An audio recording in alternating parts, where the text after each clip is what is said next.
On September 1st, 2023, we had the new game mode Twist come out. At the same time, it came with Caverns of Time. Caverns of Time introduced many, many new cards to the game. You had Druid, Hunter, Mage, Paladin, Priest, Rogue, Shaman. Warlock only got two cards. Warrior only got two cards because they got reworks for their other things, and then a bunch of neutral cards. Here are the Warrior and Warlock reworks.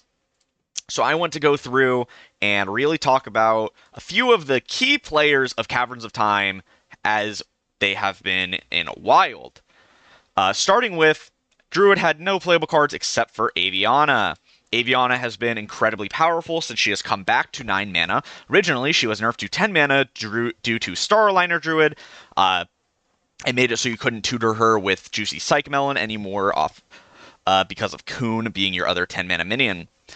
Aviana has been very good in a bunch of different Druid decks, Reno Druid, Dragon Druid, using Astalor and Bran ENR as your combo pieces. I think Aviana personally is a good inclusion to go back to 9 mana. It gives Druid a clear win condition without it being too strictly degenerate because, relatively speaking, it is very disruptible for a combo, especially for a Druid combo, and it's not that fast. You have to get to at least 10 mana before you can do it. And yes, Druid can ramp, but getting to that point when you are running so many ramp cards makes it so you are a lot weaker early game, which is one of the bigger weaknesses of these Reno Druid decks. And as such, I think Aviana is 1 point for, was Caverns of Time relatively a good expansion to Wild. On the flip side, you have Hunter. Hunter actually had a fair few amount of cards that got buffed and are significant. Smuggler's Crate going to 0 mana, Explorer's Hat going to 1 mana, Acid Maw going to 3 mana, Snipe going to 6 damage, and Dreadscale getting reworked to only hit enemies are all incredibly, incredibly valuable. Genuinely speaking, I do think actually, I will admit it, I love Dreadscale. I love Dreadscale more than anyone else on the planet, but I think that Dreadscale is not a healthy card for Hearthstone. I think that giving Hunter access to AoE board removal is a bad direction for the class to be pushed towards. Even though, yes, it's powerful and it makes the class have some amount of viability, it's not the core identity of the class, and it really takes away from other things the class should be doing. It's a crutch for the class, and I think if it wasn't in the class, it would be doing significantly worse enough that Blizzard might think, oh wait, we have to do something. And as such, I don't think that it's a good thing for the class. I would say that Dreadscale being buffed the way it is, not a good thing from Caverns of Time. Then you have Mage. Mage has literally nothing. You would have said, oh, Cabal Crystal Runner was a playable card. Yes, it was a playable card, but then 27 days later, on September 28th, 2023, yes, and I think patch 27.4, I think, they nerfed Cabal Lackey. So Secret Mage went from, getting a minor buff, Crystal Runner going to 6 attack from 5, to, oh, it's not a playable deck in the slightest anymore. I think that Cabal Crystal Runner getting buffed was actually good for Wild. Secret Mage is a deck that needs to exist. It farms and feasts these ultra greedy decks that are very degenerate, like Quest Mage, like Reno Druid, like Shutter Shaman, where they can be ultra degenerate. This deck farms them, and that now that it's gone, we've had one of the worst metas over these last few months, last year, or not year, but last 7 months since there's no more Secret Mage, and people like to be like, oh, objection, so hard to play around. Playing around Secret Mage is incredibly easy. It's difficult if you're playing a degenerate deck where you're only running so few cards that it's meant to beat. You're meant to lose to Secret Mage playing decks that lose to Secret Mage. That's intentional. You're not going to say, oh, Even Warrior is degenerate because it has a 100% winning matchup into Even Shaman. No, you would never say that because it's meant to beat that deck. Therefore, I believe Secret Mage should exist. As such, I think that the Cabal Crystal Runner change was a good one. Paladin had a few cards actually that made the cut in Wild after their buffs. Enter the Colosseum to 3 mana, significantly improved the power of the card. Wicker Flame from a 2/2 to a 3/3 made this card viable for a little while. Not anymore. It's strictly a downgrade of Tiger's Plushie. However, Tiger's Plushie did get nerfed, so you could make the argument to use Wicker Flame again, but there is that. Uh, sorry. And then you have Rooney. Rooney is actually one of the best cards in the entire Paladin class right now. You can see some of the locations on the website. You have like get random secrets, get two random dragons. Those are pretty bad. Draw two cards, swap their cost is incredibly powerful. Choose friendly minions, summon a copy with taunt is really good. Next battle card triggers twice is greatly good. Rooney is just a very powerful card, and I think that Paladin had a very strong and relatively fair Caverns of Time buff set, and I believe that it's a good one. I think that it really did make the game better to have Paladin's buffs. So then you get to arguably the second worst offender of Caverns of Time in Priest. You took Shadow Bomber, which is already one of the best 1-mana minions in the entire game, a 1-mana 2/1, Battlecry, deal 3 damage each hero, to a 1-mana 3/1. Very, very strong card. It's like still a top 5 1-mana minion in the entire game in a deck that has 3 of the best 1-mana minions in the entire game. You can understand why Shadow Priest is one of the best decks right now. And then you add Ship's Chirurgeon. This is one of the worst designed cards in the entire game, in my opinion. I am a firm believer that aggro decks should not have access to giving their minions health in a wide scale. You can have, you can have Jam Session. Jam Session's a really powerful card. That gives your minion health. That's fine. You have Doggy Biscuit. Same idea.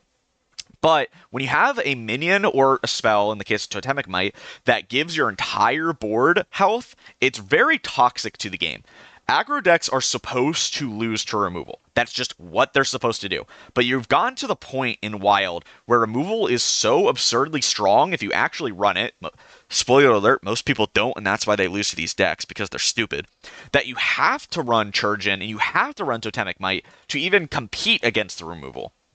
So it's kind of this like back and forth arms race where every expansion aggro has to get better and better survival tools to even compete, because removal keeps getting power crept every expansion.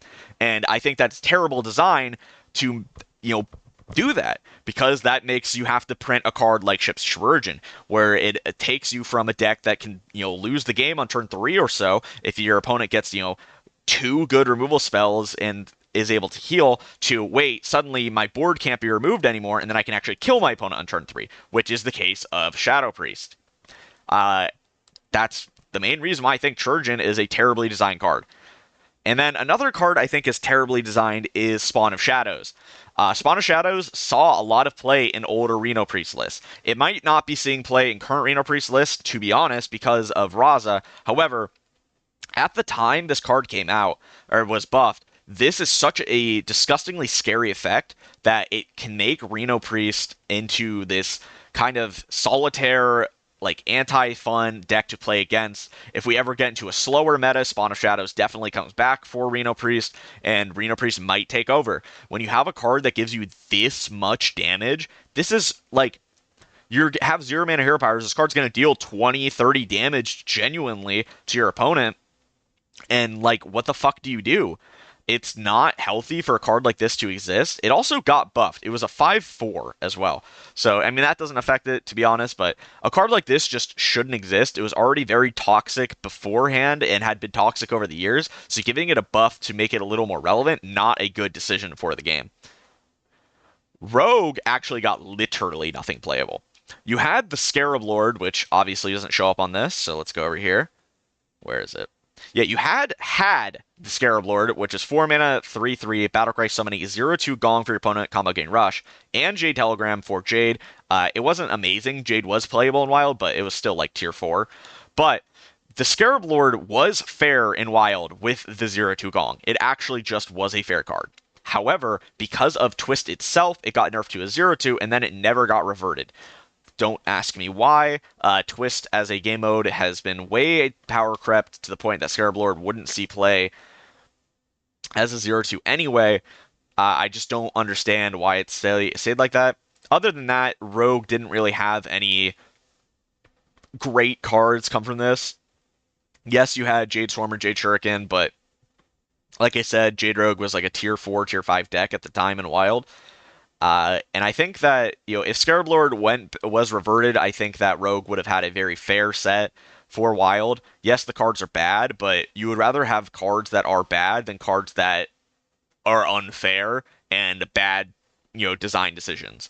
That being said, I still think Scarab Lord should get reverted. Shaman had, an okay Caverns of Time set. Reincarnate went to 1 mana, which is incredibly good for big Shaman decks. Pebbly Page is printed, and this card is great for a multitude of different Shaman decks. Elemental Shaman, Shudder Shaman runs this sometimes. Overload Shaman runs it sometimes. It's just a very powerful 2-mana minion, and it's a good inclusion to the game. Tuskar Totemic went from 3 to 2 mana and had a stint in even Shaman for a little while, basically up until uh Barons. I think when you booted this card out from even Shaman, uh it was just very good.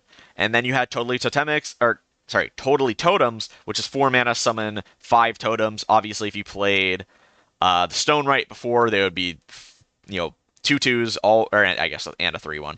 But it would be a lot of stat. It would be 10/10 in stats for 4 mana, which is really powerful. This card also did see play in even Shaman for a little while. I think again until Barons, and then it got cut. And I mean, yeah, like Shaman also had a relatively fair and just strong and fair Caverns of Time set. I think that this one is a definite good one. But all good things must come to an end when you reach Warlock. Warlock is the main reason why Caverns of Time was a catastrophic failure for Wild.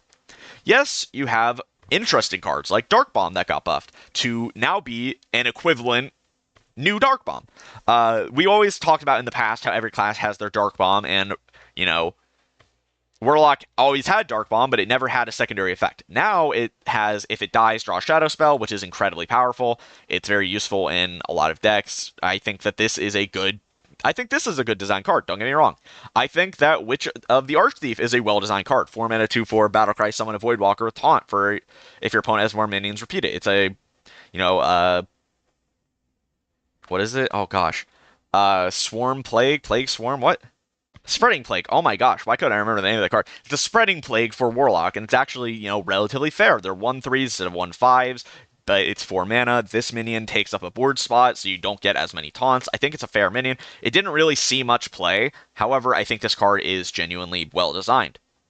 But then you get to the real kickers of Caverns of Time. You have Tiny Knight of Evil, which was gain +2/+2. And then it got nerfed because it was so fucking broken. This card was broken with the buffs even before Caverns of Time cards came out. Because we had, I think it was a week before the Caverns of Time cards actually were printed, where the buffs were in the game, and this was the single best card in the entire game. It was so absurdly overpowered, and it was genuinely ruining the game and experience for a lot of people. I don't know if there is a time in Wild history where more people quit than when Discard Warlock was Z tier, like it was during Caverns of Time initial release.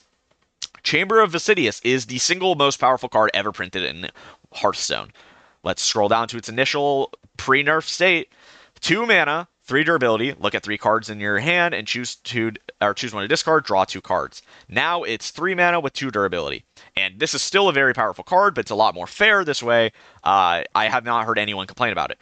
The thing about old Chamber of Vicidius is it had a 90% win rate in Mulligan.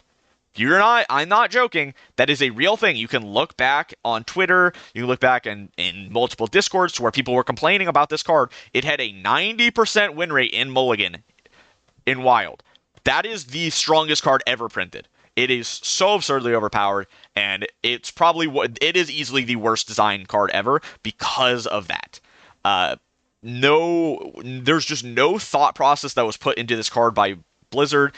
They just threw it into the game and thought, oh, nothing would go wrong, even though they had stats that already backed up that Discard Warlock was the best deck in the game at the time, even before this card came out. Very fucking disappointing that stuff happens. Silverware Golem went from a 3/3 to a 3/4. This card is still strong. It's not it's not an egregiously powerful buff, but it was still a buff that helped the deck be as powerful as it was. And then you had Dark Bargain. Literally, less than a year before, you had Cataclysm be nerfed from 4 mana to 5 mana and lose its discard whole hand effect. But then you print Dark Bargain at 3 mana, destroy 2, discard 2.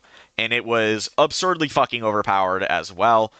Destroying 2 minions for 3 mana, already a very good effect. Then you deal 12 damage to your opponent's face at the same time. What the fuck? Like, literally, what the fuck were they thinking with this card to make it the way it was? It went from like 6 mana to 3 mana.